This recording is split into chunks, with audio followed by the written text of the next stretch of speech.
cette minute, une nouvelle qui concerne le monde de la santé. Maintenant, Ottawa financera des essais cliniques sur un traitement controversé contre la sclérose en plaques. Le gouvernement Harper a finalement accepté de se pencher sur le traitement Zamboni après avoir pris connaissance des derniers résultats scientifiques sur le sujet. Les chercheurs ont rendu public le travail accompli au cours de la dernière année, mais l'étude ne sera pas terminée avant juillet 2012. La sclérose en plaques est une maladie neurologique immunitaire. De nombreux Québécois se sont rendus d'ailleurs en Aide ou en Pologne pour subir un traitement qui a été développé par le médecin italien Paolo Zamboni et qui vise à dilater des veines du cou. Des essais cliniques sont d'ailleurs en cours dans 46 autres pays. Et pour réagir, je reçois Édith Hamon, qui est une de nos collègues journalistes ici à TVA et qui est atteinte de sclérose en plaques. Bonjour, Édith. Bonjour, Julie. Alors, nous, on se connaît, on a vécu un petit peu ensemble le diagnostic et tout ça. Les traitements Zamboni, des essais cliniques à Ottawa, la première réaction de ton côté... La première réaction, hier après-midi à 15 h, lorsque ça a été annoncé, j'ai immédiatement écrit sur mon compte Facebook « Youpi! » C'est une excellente nouvelle parce que ça donne de l'espoir aux gens comme moi. On est 18 000 au Québec, 75 000 au Canada est atteint de sclérose en plaques. C'est une maladie qui est annoncée entre l'âge de 20 et 40 ans. Donc, j'ai 32 ans, alors c'est pas nécessairement la meilleure nouvelle que j'ai appris dans ma vie, mais bon, on vit avec ça.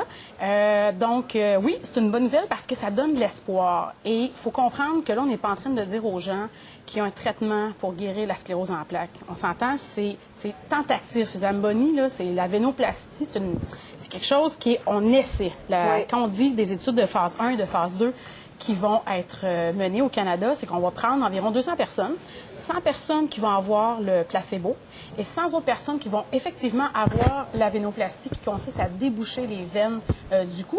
Donc, alors, il y en a qui vont peut-être se sentir vraiment mieux et d'autres qui vont avoir le placebo, qui vont peut-être dire « Hey, je me sens mieux », mais dans le fond, n'auront pas eu la vénoplastie. Alors, ça peut prendre peut-être 2-3 ans, les études, et le Canada est vraiment précurseur. Les gens disent « Oh, on a attendu », parce qu'il y a 12 pays dans le monde où c'est possible d'avoir ce traitement-là en ce moment. Mais en Pologne, notamment, on a parlé à des gens qui sont allés se faire traiter. Toi, est-ce que tu as déjà envisagé d'aller là-bas pour te faire traiter? Une des premières choses à laquelle j'ai pensé le 4 janvier, lorsqu'on m'a appris que j'avais la sclérose en plaques, c'est ça. Mais il y a beaucoup de gens qui l'ont fait, le traitement Zamboni, fait qu'il ressemble à ça.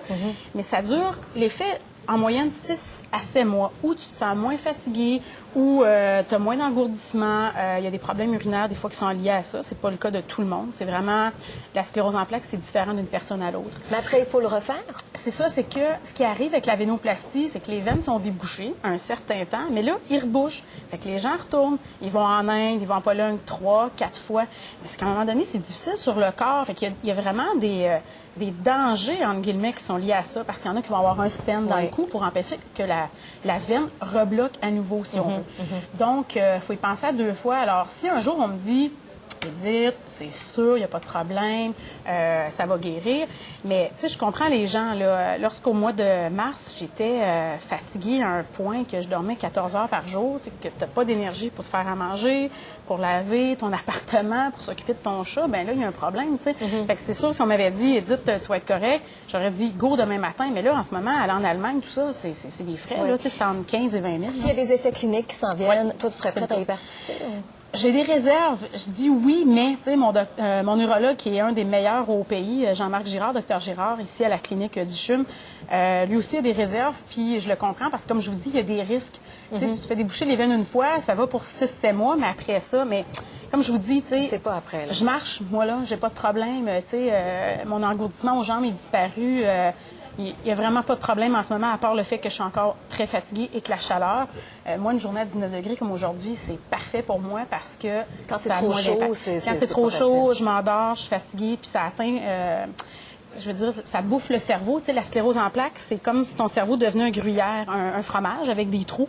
Tu as moins de concentration, moins de mémoire, tout ça. Alors, ça a des impacts, mais c'est une très bonne nouvelle. Et aujourd'hui, là, c'est le bordel à la société. Ouais, tout le monde appelle. Tout le monde appelle. Accueillent ça d'une certaine façon. Parce que les gens... Tu sais, je parlais avec Louis Adam, le directeur général de la société ici au Québec, puis il disait... Tu sais, les gens nous appellent, on peut-tu s'inscrire, on peut-tu faire l'étude, tout ça. C'est pas encore le cas. Alors, je dis aux gens à la maison qui sont atteints de sclérose comme moi, qui voudraient appeler, là, la société, dès qu'ils vont avoir les informations pour l'étude, qui a été annoncée hier par la ministre la santé au fédéral. Ça va être écrit sur le site Internet, donc pas de panique, tout ça. Si vous voulez le faire, si vous voulez être dans les 100 ou 200 personnes qui sont membres, qui vont pouvoir faire l'étude, il n'y aura pas de problème. Mais tout de suite, il faut attendre.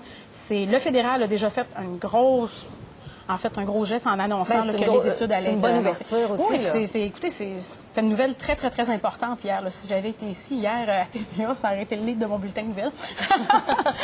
Edith, chef de pupitre. Je suis un peu biaisée, là, c'est sûr. Là. Ça marche. Mais c'est une bonne réaction, en tout cas. Puis on comprend qu'il y a de l'effervescence, parce que là, c'est quand même une ouverture importante d'Ottawa. On verra ce que ça va donner, parce que c'est dans les prochaines années que ça va jouer. C'est clair. Aussi. Ça donne un gros boost, entre guillemets, aux gens qui, comme moi, s'endorment un peu plus que la moyenne. Alors, c'est ça. Merci beaucoup, Edith. Merci, Julie. Merci de m'avoir assise ici plutôt que là-bas. Oui. Salut. Au revoir, Edith. Donc, une collègue de travail qui réagissait à cette nouvelle.